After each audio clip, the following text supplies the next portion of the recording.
Hello everyone, this is JamieStarr for the New World News Network. On today's episode, I'm going to be doing a bit of a rant. This one is for all of my atheist fans who don't like it when I mention, religious beliefs and everything like that. So, as a favor to them, I'm going to talk about your religion today. And I'm going to pose a handful of questions. And my overall question is going to be, because I see atheists, and there's a handful, especially on YouTube, that I do enjoy. Sargon of Akkad being one, mainly because he deals with things that are outside of the religious debate and deals with more social issues. And the reality of it is that regardless of whether you believe the one or the other, evolutionary biology doesn't affect how a doctor would fix a broken bone or not. It offers nothing to society. That's the reality of it. Evolution, atheism have nothing positive to offer society. Now, I know people say, oh, it's, rationale, logic, and everything like that. But my other question I'm going to pose, and I probably could have done more gathering, but again, there's plenty of debates on YouTube. This stuff has been debated for years, and with everything that can be debated for years, obviously both sides have something right. Otherwise, the fight would be over. But my main question is going to be, in a day and age where Christians get mocked for their beliefs, oh, you believe in a sky god, you believe in this, and that. They don't mock Jews, they don't mock Muslims because they're socially protected classes, but assuming because Christians are mainly white, they're fair game. My question to the atheists and the evolutionists is, why do you get so bothered by someone else taking something for a matter of faith when there's so much of your religion, evolution, that is equally faith? As we see here, the scientific method: ask a question, do background research, construct a hypothesis, test with an experiment, analyze and draw conclusions. Is the hypothesis true? Is it false? Report results. You cannot test evolution. You cannot set up an experiment and watch it. I mean, maybe with microevolution, which no one debates microevolution. It's macroevolution we debate. The concept that, everything came from bacteria on a rock and so on and so forth. And, besides the obvious, appeal to intellect, when science starts talking in their own terms, and there's a part of the human ego that just wants to buy into it because they'll feel as if they're smarter than the next person. If you really look, evolution is as anti-scientific as it gets. And the linchpin of the whole bit is millions of years. Millions of years. See, because no one's brain is capable of wrapping its you can't wrap your head around millions of years. Our lifespans, we're lucky if we make it to 100. Hell, some people are lucky if they make it to 60.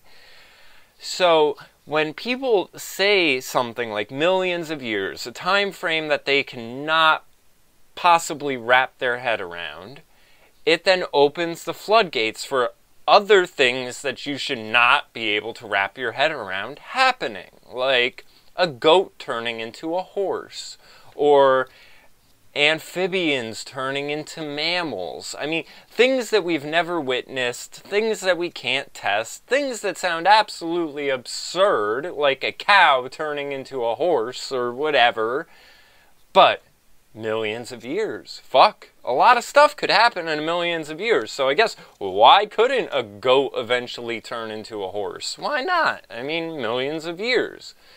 Now, we get the millions of years from carbon dating, which is extremely faulty. They've carbon dated living organisms at 8,000 years old. Nothing is 8,000 years old and alive. It's just the amount of carbon it's giving off. The reason we still use carbon dating, though, is because humans like to kind of construct order to things. So when we're talking about ancient civilizations, we would like to know if the ancient Egyptians came before or after the Mesopotamians and things like that. So we use it so we can construct an order. but the numerics of the whole thing are not very accurate because of the carbon dating. Beyond that, you know, there are other little things I would see. Just, you know, I see people talking about Einstein's theories to support evolution, yet it was Einstein who was quoted as saying, I don't know if it was the more I do science, or the more I learn about science, or the more science I do, the more I believe in God. It was something to that extent. And lots of scientists go through this, because the more they look into our existence, our reality, nature, and everything, the concept of it just happening and just randomly through natural selection happening this way is ludicrous. I mean, I almost think to myself, okay, if, you know, everything just happened as a sort of evolution, one thing from another to another, experiments with nature and things die off, what are the likelinesses that our internal organisms are so similar? Like the dogs are similar to humans, and, you know, no one's heart had decided it would be better fitted up near the throat as opposed to the center of the chest. It just happened to work out that way. And this is where people bring up the concept of similar designer. It's like how cars, you know, the majority of engines are placed in the front. It's a similar design. There's just so much. One of the other things I think is very interesting is, who do these concepts come from? So, and I hope I bring these up in the right order. So you had Hosea Wedgwood, British royalty, aristocracy. Wedgwood eventually was the grandfather of Charles and Emma Darwin. Darwin, we know, the person who all this evolutionary biology and stuff, you know, he's just the head ringleader of it all. Darwin and his first cousin, Emma Wedgwood, in addition, they were married. In addition, their grandparents, Sarah Wedgwood and Hosea Wedgwood, were third cousins. So you have a family that's interbreeding. So how funny is it that all this evolutionary biology is based on someone who married in his own family? Albert Einstein, we see here. Him and his first cousin through his mother, and second cousin through his father, he was married to one of his cousins. So it's so odd, isn't it, that all these great thinkers that everyone looks up to are all a bunch of inbreds and into incest and everything like that. The other thing is, if you follow, you know, down, it goes from Darwin, then you had the guy who is known as Darwin's bulldog, Thomas Henry Huxley, and he was a champion of Darwin's theory. Which then, you know, he was the, I believe, father, let's see, right? The father of the well-known Aldous Huxley, and also Julian Huxley, who was the first director of UNESCO. So, we're starting to see now how these people, Darwin, Huxley, they were the founders of what we have now, this globalist eugenics society put forth by the UN Agenda 2030, Agenda 21. Huxley, I have him open here, was known as a parapsychologist, philosophical mysticism. Darwin, even, like Tesla, believed he was channeling the information that he wrote in his books. So it boggles my mind, because people aren't looking, you know, real scientists end up believing in creationism, to the point where now we have pan and transpermia, where they create up this whole sci-fi story like the movie Prometheus and believe that an alien race seeded us here instead of just saying God. You also have simulation theory, which is the idea that this is all like a computer simulation and we're all in the Matrix, which is, again, represented in the Bible.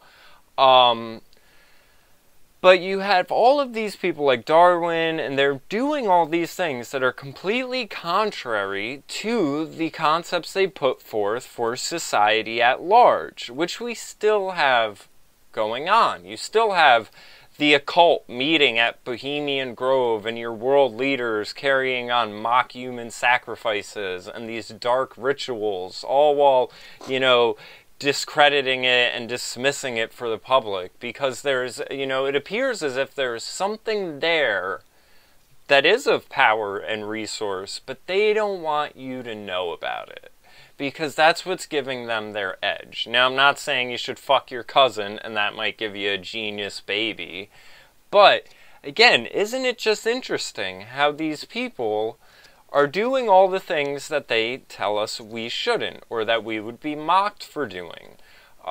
Again, back to the whole evolution thing, you know, the concept of the missing link. This is my second time doing the video, and it is a rant. I didn't have my mic in the right spot, so sorry if I'm going through this twice.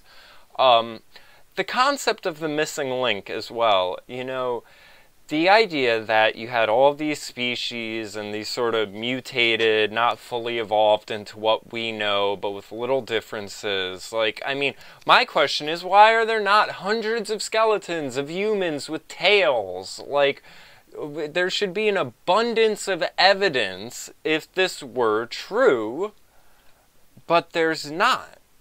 It's not testable. There's no abundance of evidence. It's all, we're still waiting for the missing link, and every now and then they roll one out, and then they print a retraction saying, nope, sorry, it was actually a skeleton of an old midget with scoliosis or something. You know, it's always something like that, where it's actually a defect rather than a step in the evolutionary chain.